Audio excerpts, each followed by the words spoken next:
ये है दिल्ली दर्पण। दर्शकों नमस्कार, जय हिंद। आप देख रहे हैं दिल्ली दर्पण टीवी। दर्शकों, पत्रकारिता को चौथे स्तंभ माना जाता है लोकतंत्र के अंदर। ये बोला जाता है कि न्यायपालिका, कार्यपालिका, विधायिका के बाद मीडिया कर्मी आते हैं। मीडिया लोकतंत्र का चौथा स्तंभ है और लगातार मीडिया को लुभाने, मीडिया पर हमले किए जाते हैं, मीडिया को परेशान किया जाता है। इस तरह की तमाम खबरें आप देखते और सुनते होंगे।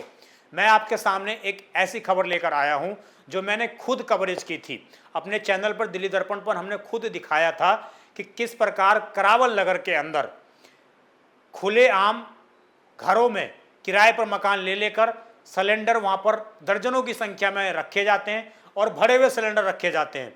वहां से धंधा चलता है इस तरीके का कि सिलेंडर आपके घर में पहुंचता तो है, परंतु उसमें 1-2 किलो गैस आपको कम मिलती होगी। ऐसी शिकायतें कई बार दिल्ली वाले करते रहते हैं। और इस तरह की चीज़ें क्यों होती हैं? क्योंकि जिन डिलीवरी वालों को एजेंसियों के माध्यम से सिलेंडर दिए जाते हैं, उनके द्वारा अक्सर ऐसे कमरे लेकर उन कमरों में सिलेंडर रखे जाते हैं। फिर उन सिलेंडरों में से कुछ गैस निकाल ली जाती है और फिर उनको ब्लैक में बेचे जाते हैं। कई दिल्ली में अनाधिकृत कॉलोनियां हैं जहां पर 1-2 किलो सिलेंडर गैस भरकर लोगों को बेचने का काम भी होता है, परंतु वो लोगों का सवाल है और दुकानदार भी इस तरह की चीज़ें इलीगल तरीके से करते हैं। ये वास्तविकता सच्चाई है। परंतु मैंने जो अपनी खबर की थी उसमें करावल नगर के एक क्षेत्र में जो है कुछ समय पहले आग लग गई थी, जिसमें एक व्यक्ति की मौत भी हो गई थी और वो बताया गया था कि केमिकल की फैक्ट्री भी थी। जब मैं उस इलाके में पहुंचा तो वहाँ पर लोगों ने मुझे बताया कि हमारे घर के ठीक बगल में, हमारी गली में ही जो है एक घर में लगभग दर्जन भर से अधिक भरे हुए सिलेंडर, बड़े सिलेंडर रखे हुए हैं। आप सोचिए, जिस गली मोहल्ले में 12 से 13 सिलेंडर रखे हों भरे हुए पिछले कई दिनों से, और वहाँ पर इलीगल तरीके से गैस निकाली और डाली जा रही हो। अगर उस इलाके में कभी बाई चांस, खुदा ना खास्ता, कभी कुछ ऐसी चीज़ें दुर्घटित हो जाएं, कभी सिलेंडर में कहीं आग लग जाए, तो आप समझिए उस पूरे इलाके का क्या हाल होगा। इसीलिए मैंने उस खबर का हेडिंग रखा था कि करावल नगर बारूद पर बसा हुआ है। और मुझे ऐसी सूचना प्राप्त हुई थी कि लगभग ऐसे 50-100 दुकान हैं पूरे करावल नगर के अंदर। ऐसी कई इलीगल फैक्ट्रियां हैं जहां पर इलीगल तरीके से काम होता है और कई ऐसे कमरे हैं जहां पर इसी तरीके के सिलेंडर रखे हुए हैं। ये खबर तो मैंने कर ली, ये खबर भी मैंने चला दी। और आपको जानकर हैरानी होगी कि उस वक्त उस थाने के जो एसएचओ वहाँ पर खड़े थे, मैंने पर्सनली जाकर उनको कंप्लेन की थी कि सर यहाँ पर इस तरह की चीज़ें हैं, मैंने खुद कैमरे में वो चीज़ें कैद की हैं, आप इस पर कार्रवाई करिए। उन्होंने बीट ऑफिसर को मेरे सामने आदेश दिया था, परंतु आज लगभग हफ्ता भर बीत चुका है, लेकिन उस पर कोई भी कार्रवाई की खबर हमारे पास नहीं आई है और ना ही उस पर कोई कार्रवाई हुई है। अब नया क्या हुआ है, मैं आपको आखिरकार बताने के लिए क्या आया हूँ, ये बहुत ही महत्वपूर्ण है। क्योंकि जब मैंने ये खबर की तो मैंने ये सोचकर खबर की थी कि नागरिकों की सुरक्षा सर्वप्रथम है। अगर कल को कोई दुर्घटना यहाँ पर घटित हो सकती है तो सवाल हमारे ऊपर भी उठेंगे कि आप एक पत्रकार होने के नाते आपको जब सूचना दी गई थी तो आपने वहाँ पर कोई चीज़ें क्यों नहीं दिखाई थी, आपने एजेंसियों के कान आँख नाक में डालने का प्रयास क्यों नहीं किया था। और मैं बड़ी गर्वता के साथ कहता हूँ कि मैंने वहाँ पर जो भी आला अधिकारी मौजूद थे, मैंने वहाँ पर उन लोगों को उस चीज़ के बारे में इन्फॉर्म कर दिया था। मैंने बीट ऑफिसर के कान में वो बात डाल दी थी कि यहाँ पर इलीगल तरीके से आपके एरिया में, इसी गली में ये चीज़ें हो रही हैं।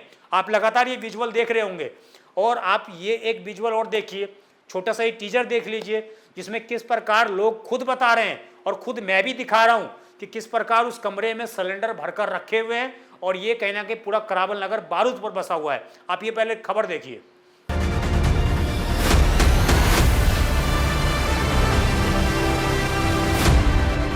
ये करावल नगर का अंकुर एनक्लेव, यहाँ देखिए आप, अगर आपको दिख पा रही हो तो यहाँ पर लगभग दर्जन से अधिक सिलेंडर यहाँ पर रखे हुए हैं। ये सिलेंडर भरे हुए हैं, खाली हैं, और क्या कर रहे हैं यहाँ पर इतनी बड़ी संख्या में। तो खुला बारूद है, खुला बारूद लग रखा है। बिल्कुल, जीती जाती मौत बटेगी किसी दिन। तब देखा दर्शकों, किस प्रकार जो है हमने अपने चैनल पर खुलासा किया था, दिखाया था कि किस प्रकार इलीगल एक्टिविटीज़ की जा रही हैं और सब कुछ पुलिस के संरक्षण में भी शायद हो रहा होगा। क्योंकि अगर मैंने पुलिस को कंप्लेन की तो पुलिस को तुरंत एक्शन लेना चाहिए था, उसी वक्त एक्शन लेना चाहिए था कि एक पत्रकार इस शिकायत कर रहा है, कोई लोकल नागरिक नहीं जो बाहर से यहाँ पर आया हुआ है, जिसको इस एरिया के बारे में पता नहीं है, जो इस एरिया में रहता नहीं है, जो इस एरिया के जानता नहीं है सही से, वो एक इसके एरिया के बारे में कंप्लेन कर रहा है, तो हमें तुरंत एक्शन लेना चाहिए। लेकिन पुलिस ने शायद कोई एक्शन नहीं लिया और अब हमें सूचना ये प्राप्त हुई है कि वहाँ से वो व्यक्ति भी खाली करके जा चुका है। अब मुझे इस खबर को डिलीट करने के लिए, चैनल पे से हटाने के लिए मुझे रिश्वत ऑफर की गई। मुझसे ये कॉन्टैक्ट किया गया कि आप अपना रेट बताइए, आप कितना रेट लेते हैं, इस वीडियो को डिलीट करवा दीजिए। इस तरह की चीज़ें, और ये सिलेंडर वाले के माध्यम से नहीं किया गया, उसने उस पड़ोसी को सेलेक्ट किया, उस पड़ोसी को चुना जिसको मैं अपना कॉन्टैक्ट नंबर देकर आया था। उस पड़ोसी के माध्यम से उसने मुझसे कॉन्टैक्ट किया सिलेंडर वाले ने, और उसने मुझे ऑफ़र दिया कि हम आपको पैसे का ऑफ़र करते हैं, आप इस खबर को डिलीट कर दीजिए। ये लोकतंत्र के लिए बेहद ही शर्मिंदगी वाला विषय है कि कैसे खुलेआम लोगों के अंदर इतना विश्वास रख चुका है कि हम सिस्टम में कुछ भी खरीद सकते हैं, हम सिस्टम में कुछ भी खरीद सकते हैं, कुछ भी डिलीट करवा सकते हैं, अपने हिसाब से मीडिया में खबर चलवा सकते हैं। लोगों के अंदर इतना हौसला आखिरकार कहाँ से आ जाता है, ये एक बड़ा सवाल है। और मैं इस खबर के माध्यम से, इस रिपोर्ट के माध्यम से ऐसे जो हौसलेबाज हैं उनको जवाब देना चाहता हूँ कि आप हर किसी को नहीं खरीद सकते, आप हर किसी को पांचों उंगली बराबर नहीं समझ सकते। मैं आपको जरा चैट भी दिखा देता हूं, आप चैट भी लगातार देख रहे होंगे, जिसमें साफ तौर से जो है मैं कहूँगा उस व्यक्ति का नाम ना जाहिर किया जाए, ना ही उसकी फोटो विजुअल की जाए और ना ही उसका नंबर दिखाया जाए, बस उसके चैट दिखा जाए कि किस किस तरीके से उसने मेरे से बात की। वो मुझसे कॉन्टैक्ट करता है कि भैया आपने जो खबर चलाई थी सिलेंडर वाले की, उसने मुझसे कॉन्टैक्ट किया और उसने मुझसे ये पूछा कि आप उस खबर को डिलीट करने का क्या पैसा लोगे। मैंने कुछ बात और निकालने की कोशिश की, क्या कुछ और मामला इसमें निकल जाए। मैंने बोला भाई आप अपना रेट बता दो, मैं जब उसके बाद अपना रेट बताऊंगा मैं क्या लूँगा डिलीट करने का। तो उस व्यक्ति ने जो है मुझे बताया कि ठीक है मैं पूछकर आपको बताता हूँ। इस तरह की चीज़ें हुई, फिर आगे बात हुई। वो मुझे ये भी बोलता है कि भाई आप अपना रेट बता दो, मैं अपना रेट भी फिक्स कर लूँगा। आप समझिए, खुद ये मौत के सौदागर बन रहे हैं, खुद अपनी मौत का जो लिखनी है वो खुद लिखना चाहते हैं ये लोग। और ये पड़ोसी हैं जिनके घर के बगल में इस तरह की चीज़ें हो रही थी, वो लोग हैं ये। मैंने इसको ये भी कहा इस भाई को कि आप तो पड़ोसी हो ना उसके जहाँ पर ये सिलेंडर रखे हुए थे। मैंने बोला भाई ये बताओ, अगर आपको कुछ वहाँ पर कोई दुर्घटना घटित हो जाती है तो इसमें तो आप भी आओगे, आपका घर भी इसमें आ सकता है, और सिलेंडर ब्लास्ट हुआ तो शायद ना जाने कितने किलोमीटर का एरिया तबाह हो जाएगा। तो आप इस तरह की चीज़ें कैसे कर सकते हो? आप कैसे बीच वाला बचा वाले बातें कर सकते हो? कैसे आप पैसे लेने देने की बात कर सकते हो? ये सवाल मैंने उससे पूछा। तब उसने मुझे बताया कि अब वो यहाँ से खाली करके जा चुका है। शायद इस खबर का असर हो गया, वो खबर उस तक पहुँच गई, लेकिन मुझे बड़ा अफसोस के साथ कहना पड़ रहा है कि ये फिर से किसी और दूसरे एरिया में वो व्यक्ति चला गया है, किसी और क्षेत्र में चला गया है, वहाँ पर वो इस तरह की एक्टिविटी करेगा, वहाँ के लोगों की जान खतरे में डालेगा। परंतु दिल्ली पुलिस ने कोई कार्रवाई नहीं की और ये पूरा एरिया कपिल मिश्रा जो दिल्ली सरकार में मंत्री हैं उनके अंतर्गत ये पूरा एरिया आता है। और ऐसी ना जाने कितनी कंप्लेन हमारे पास पड़ी हुई हैं जिसमें साफ तौर से लोगों ने बताया है कि घरों में ऐसे सिलेंडर रखे हुए हैं और अगर कुछ ब्लास्ट होता है तो पूरा एरिया तबाह होने की कगार पर है। और इससे आप समझ सकते हैं कि कितनी शर्मिंदगी वाली ये हरकत जो है की गई है हमारे साथ। और साफ तौर से कहना कि इसमें दिखाता है कि किस प्रकार जो है इस व्यक्ति ने ये पूरा का पूरा एक तरीके से तीसरे बंदे के माध्यम से मुझसे कांटेक्ट करना चाहा, मुझे रिश्वत ऑफर करने का इसने बोला।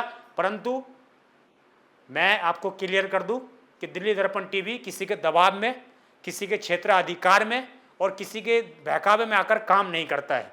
इसीलिए हमने स्टैंड ये लिया कि हमें कुछ भी रेट नहीं बताना है, हम देखते हैं कि वो कितना हमें ऑफर करता है। और उसके बाद मुझसे कोई कांटेक्ट नहीं किया और किया भी जाएगा तो मैं दर्शकों ये खबर आपके लिए ही बना रहा हूँ कि आप समझें, आप अपने विवेक के माध्यम से सोचें कि किस प्रकार की चीज़ें समाज के अंदर हो रही हैं। जब हम किसी रिपोर्टर को सूचना देते हैं, जब कोई रिपोर्टर हमारे घर पर आता है, हमारे क्षेत्र की आवाज़ उठाता है, तो हमें भी समझना चाहिए कि उस रिपोर्टर का मान सम्मान हमें रखना पड़ेगा, तभी उसके लिए मान सम्मान ही सब कुछ है। उसको आप खरीदने की कोशिश करोगे, उसके चैनल को खरीदने की कोशिश करोगे तो कभी भी वो आपकी आवाज़ उठाने का प्रयास नहीं करेगा।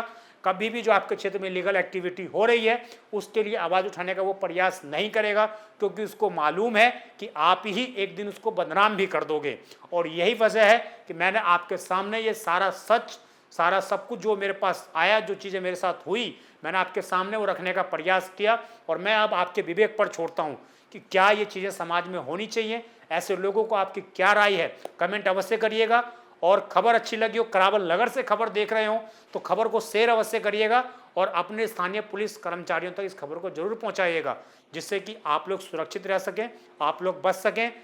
हम यही चाहते हैं कि आगे इस तरह की दुर्घटना करावल नगर में फिर से घटित ना हो, जिसके बाद किसी व्यक्ति की वहां पर जान जाए। आपकी जो भी राय हो कमेंट अवश्य करिएगा। आप देखते रहें दिल्ली दर्पण टीवी। मैं विजय ठाकुर, धन्यवाद। लेटेस्ट खबरों के लिए सब्सक्राइब करें हमारा यूट्यूब चैनल या फिर लॉग ऑन करें www.delhidarpantv.com। खबरों की कवरेज और विज्ञापनों के लिए संपर्क करें।